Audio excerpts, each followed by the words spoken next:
Hello friends, welcome to my channel. स्वागत है आपका मेरे चैनल पे। मैं हरप्रीत पटेल बात करूंगा आपसे इस वीडियो में हिंदी के नए मॉक टेस्ट के संबंध में। और अगर आप मेरा चैनल पहली बार देख रहे हैं तो प्लीज़ चैनल को सब्सक्राइब करना मत भूलिएगा, बेल आइकन को भी दबाना मत भूलिएगा, जिससे कि आपको नई वीडियोज़ की नोटिफिकेशन समय से मिलती रहे। अगर आपने पिछले वीडियो बालूकास के और ईवीएस के मॉक टेस्ट के रूप में नहीं देखे हैं तो उनको भी देख सकते हैं। डिस्क्रिप्शन में उसका भी लिंक आपको मिल जाएगा। अगर आपने डिटेल से वीडियो नहीं देखे हैं हिंदी के तो उसका भी लिंक आपको डिस्क्रिप्शन में दे दिया जाएगा। देखिए, बहुत ही अच्छे प्रश्नों को इसमें समाहित किया गया है। देखते हैं आप लोग 30 में से कितने प्रश्न सही करते हैं। और जैसा न्यूज़ में आ रहा है कि जो पेपर है इस बार इंटर लेवल तक का आएगा, तो देखते हैं क्या होता है। बाकी मैं जो प्रश्नों के लेवल रख रहा हूँ वो ऐसे हैं कि वो इंटर लेवल तक ही जाते हैं। तो शुरू करते हैं। पेन और पेपर उठा लीजिए और लिखना चालू करिए। पहला प्रश्न है, पंचवटी में समास कौन सा है? बहुब्री, द्वंद्व, द्विगु, अव्ययी भाव।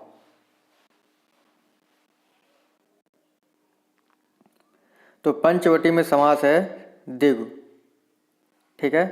नीलकंठ अर्थात शिव में समास है कर्मधारय समास, द्वंद्व समास, द्विगु समास, बहुब्रीहि समास। नीलकंठ यानी नीला है कंठ जिसका, अर्थात शिव। तो इसमें जो समास है वो है आपका बहुब्रीहि समास। आज जो है आपको समास पर वीडियो मिलेगा, तो डिटेल से पढ़िएगा और नोट्स बनाते चलिएगा, मज़ा आ जाएगा। आज मैं इस तरीके से आपको बताऊंगा। तो अगला प्रश्न है, अटारी शब्द का तत्सम शब्द कौन सा होगा? अटारिक, अट्टालिका, अटालिका, अट्टालिका, अट्टालिका।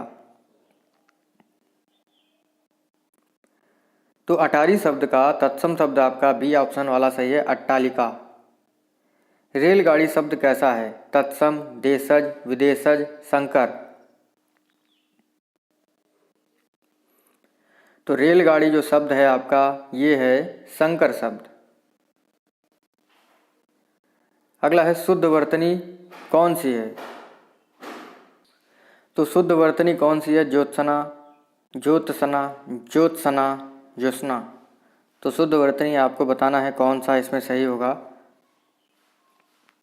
इसका जो ऑप्शन सही है आपका सी सही है, ज्योत्सना। ये बिल्कुल सही शुद्ध वर्तनी है। अगला है, शुद्ध शब्द कौन सा है? देखिए, चारों में से बताइए कौन सा ऑप्शन आपको सही लग रहा है।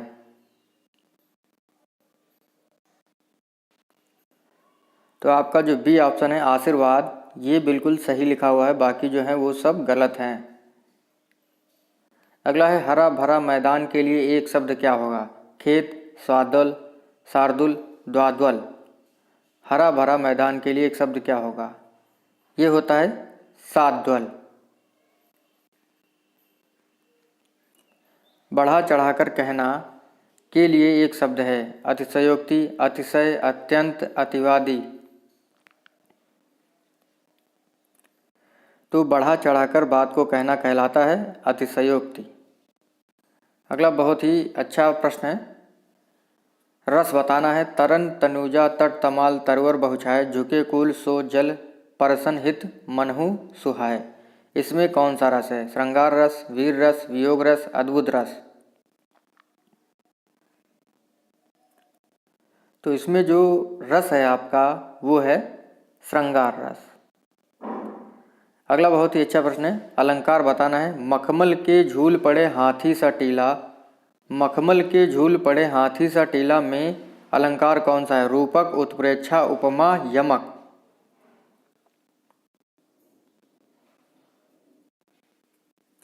तो इसमें जो है उपमा अलंकार है,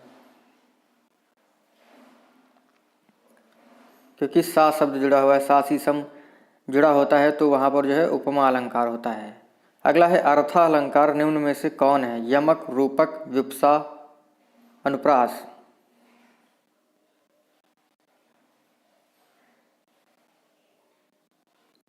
तो अर्थालंकार जो आपका है वो रूपक अलंकार, बाकी जो सब हैं यमक, विप्सा और अनुप्रास ये हैं शब्दालंकार। अगला बहुत ही अच्छा प्रश्न है और वेरी वेरी इंपॉर्टेंट प्रश्न है। उस काल मारे क्रोध के तन कांपने उसका लगा, मानो हवा के जोर से सोता हुआ सागर जगा। में अलंकार है उत्प्रेक्षा, रूपक, यमक या इनमें से कोई नहीं।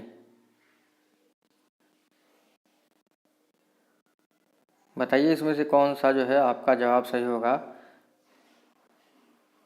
तो इसमें जो आपका अलंकार है वो है उत्प्रेक्षा अलंकार। मानो, जनो, जानो, मनो, मानो, अगर इस प्रकार के शब्द जुड़े होते हैं अलंकार में तो वो होता है उत्प्रेक्षा अलंकार। तो उस काल मारे क्रोध के तन कांपने उसका लगा मानो हवा के जोर से सोता हुआ सागर जगा। इस पंक्ति में जो है, इन पंक्तियों में जो है उत्प्रेक्षा अलंकार है। अगला 13वां प्रश्न है हमारा, रोला में मात्राएं कितनी होती हैं? 22, 23, 24, 26। तो रोला में जो मात्राएं होती हैं वो होती हैं 24। अगला है, सरीखा शब्द में विशेषण है गुणवाचक विशेषण, गणनावाचक, समुदायवाचक, क्रमवाचक। तो सरीखा शब्द में विशेषण है आपका गुणवाचक विशेषण, पहला ऑप्शन आपका सही है। अगला है, मुद्रा राक्षस क्या है?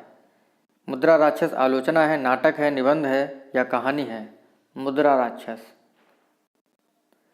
देखिए जो मुद्रा राक्षस है वो है नाटक, और मुद्रा राक्षस को लिखा है विशाख दत्त ने।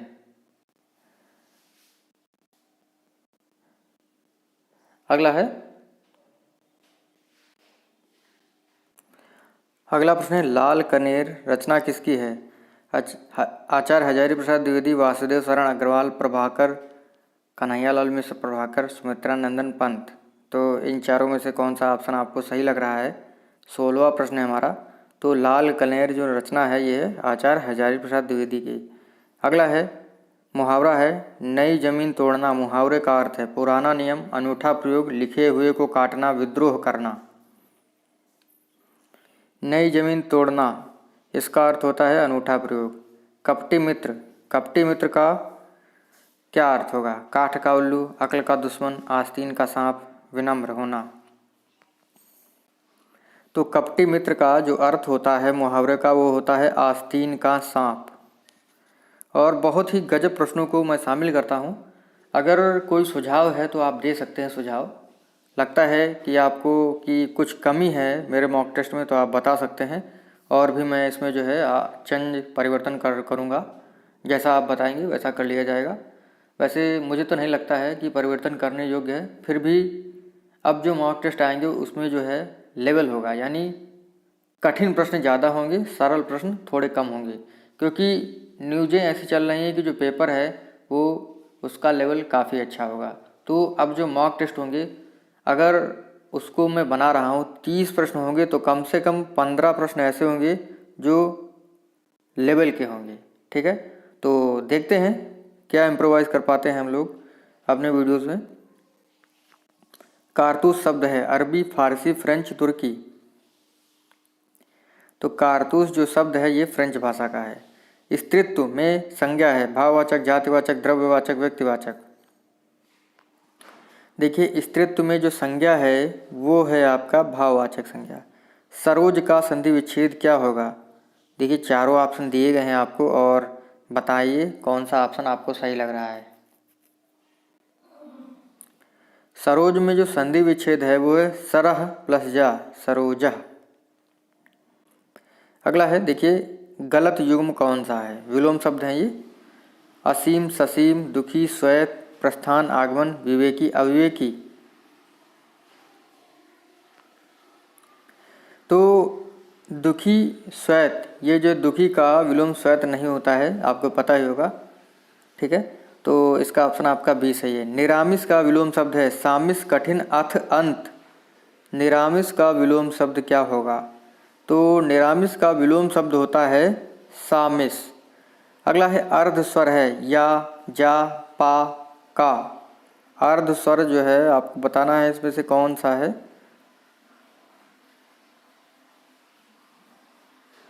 अर्ध स्वर है या, जा, पा, का। तो अर्ध स्वर है आपका या,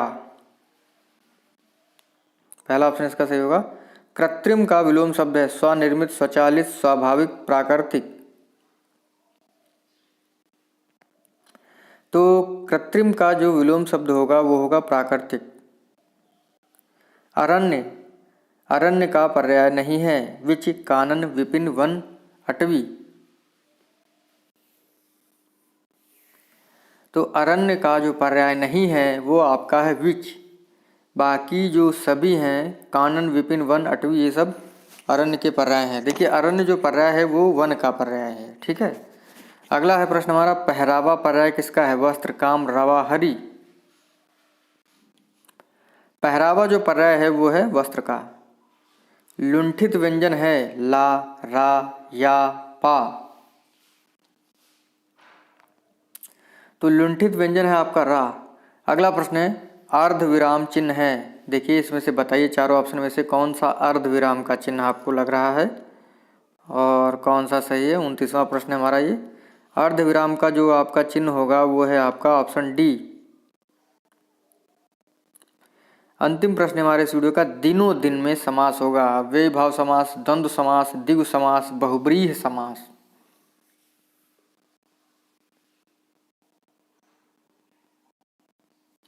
देखिए दिनों दिन में जो समास होगा वो होगा अव्ययी भाव समास।